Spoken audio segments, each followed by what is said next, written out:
Hey guys, so let's actually start looking at and putting together some code. So, I copied over my goals from the slideshow here, so let's tackle them one at a time. I've got two goals, and remember, try to implement both at the same time. Tackle one, then tackle the other. And if you can break down each one of these into smaller steps, that's even better. But these are pretty simple goals, so we probably don't need to break things down.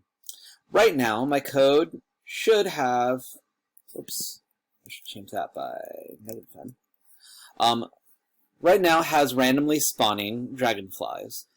They move pretty consistently to the left, and they spawn randomly on the right. This should be pretty similar to the code a lot of you guys already have. Notice they're already disappearing when they hit that left side of the stage. One thing I did forget to do is I need to make sure they also disappear when they hit the cat, so let me make sure that I put that in as well. When touching, if touching cat flying, delete the clone. We also need to remember to remove a life, so change life not by +1, but by -1. So, that should be working a little bit more consistently. Perfect. Now we do have those dragonflies correctly removing life. So, first things first, I want the dragonflies to move forward inconsistently.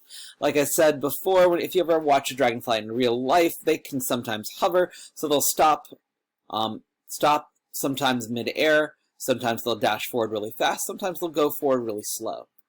So, let's try that first structure that we saw, which is, well, actually, I have the second structure already in, because I'm using change x in this case. So notice change x by pick random number. So, I've already got the change x, let's put the random number in. Notice though, right now it's changing x by -10, so I'm going to probably want to use negative values. So let's start by doing -10 to 0. You generally want to start with your smaller number, and remember -10 is smaller than 0. So let's put that in and then see how that affects movement. Not too bad. Notice it slows them down a lot. Yeah, that's pretty stuttery. I'm going to play around with that just a little bit. And let's see if we put a smaller number in, if that feels more like a dragonfly's movement. Man, that little guy got stuck. Let's restart that code and double check. Whenever you implement code, you want to run your program a few times just to make sure that it looks the way that you want it to. That looks more stuttery, but it's still certainly not quite what I want. Let's see what happens when I pump up those numbers in a large fashion.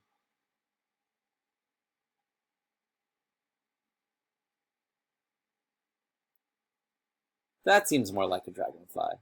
So notice sometimes they'll dash forward, sometimes they'll slow down. So that looks a lot more like what I want. Second thing, I want to make sure that dragonflies don't always fly in straight lines, so we can try implementing that second structure that I talked about. That second structure is turn randomly. And let's see how that works. So, let's go into the turn. Let's grab that random block. And let's say, notice the turn is only in one direction. So if I want it to turn in both directions, I actually have to pick a negative number. So let's pick, let's do -25 to +25, so that it's got a large range of where it can go. So let's try that. So let's take a look at how that's running now. So if you look, the dragonflies are turning, but they're not actually going in the direction that they're pointed in. They're pointing in directions all over, but they're not actually moving in that direction. If I take a look at my code, that's probably caused by the change x by command here. So that's where I might want to go back and change it to, rather than change x by, to move. Because remember, move moves in the direction that it's pointing at. So if I'm turning and I want something to go in that direction, I need to make sure that rather than change x by, we're using the move command. So let me grab the move command.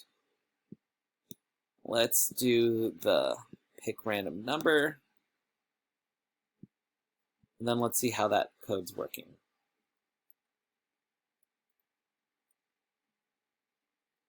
So notice I do have to readjust it. I'm noticing, for instance, that my dragonflies are all moving backwards. So notice the pick random number that I used was -25 to 0. We have to adjust that because that worked for the change x by. But notice if I do it like this, my dragonflies all fly backwards. So let's reverse that from 0 to 25 rather than from -25 to 0.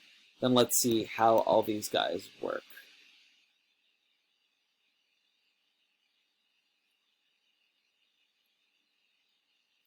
So notice right now with the turn command, they're going all over and all around the screen in kind of a crazy kind of direction. A lot of them are not reaching that left part of the screen. A lot of them are getting caught up in the bottom or the top of the screen. So let's try that alternate variation, which rather than the turn is the point in random direction. Taking a look at my chart here, I do want them to point in a specific area, so I want to make sure that that I've got that limited range. So it looks like somewhere between 0 and 180. Oops, sorry, -180 in this case, because we've got -90. 0 to 180 would be over here on this side, so I have to reverse it if I'm going over here. So let's see how that looks from 0 to 180. Probably want to be a little less than 0 to 180. So let's get rid of that turn. Let's keep the random. Let's change that number while I'm already thinking about it. 0 to 180. And then let's grab that point command.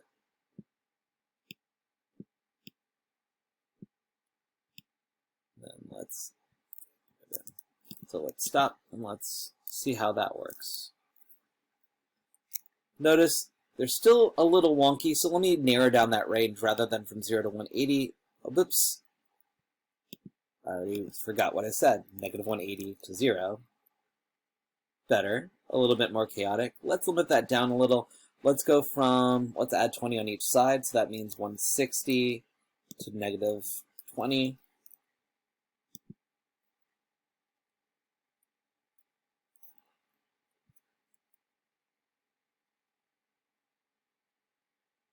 Not too bad.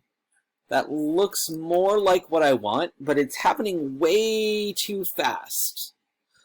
So, if you notice this, one thing you might want to actually do is implement code that runs at the same time as each other. So right now this is all in one code, so every time they move forward, they also pick a new direction. I don't want that to happen every single time they move. Remember when we talk about movement, movement happens multiple times per second.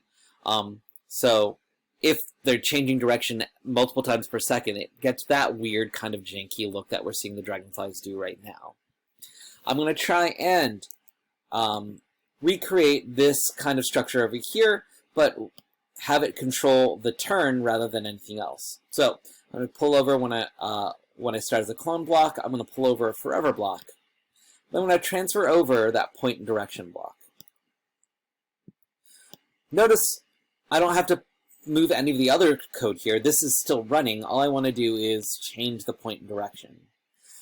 It's happening super, super quick right now, so if I just want to slow that down, an easy way to do that right now is just put in a wait block.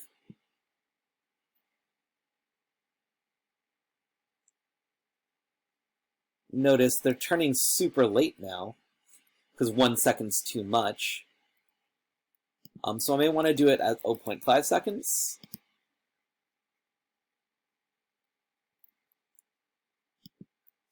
Oh, 0.25.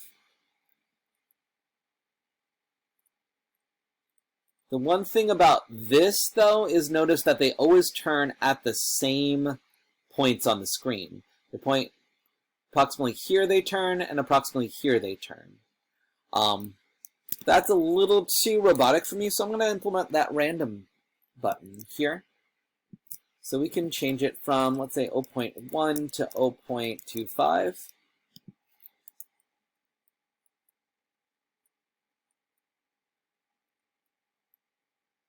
That looks a little bit more natural. But again, they're turning a little bit too much. So let me adjust those numbers here to, I'm going to add 10 on each side, negative 150. So notice I'm changing my numbers and adjusting as I feel it out. Again, the numbers that you use initially may not be the perfect ones, so you'll want to try a couple different scenarios. So I'm narrowing down the range a little bit. That looks and feels a lot better to me. And so that seems like that's probably the code I want to go with. Those feel like dragonflies moving across the screen to me now. So let me know if you have any questions. Again, I'm available until 1 p.m. each day. I can be reached, of course, through email. I can be reached through Remind. We're still checking in on whether or not we can video conference with students. Right now it looks like no because of privacy concerns. But I'll let you know if we can do video conferencing or something similar to that. And I'll work on seeing various ways to stream your screen to me so that we can figure out, so I can figure out what's going on with your specific code. In the meantime, just email me if you can. Screenshot the section of code that you think is the problem, and I can help you via email, via Remind, or via Google Hangouts. Let me know. I will catch you later.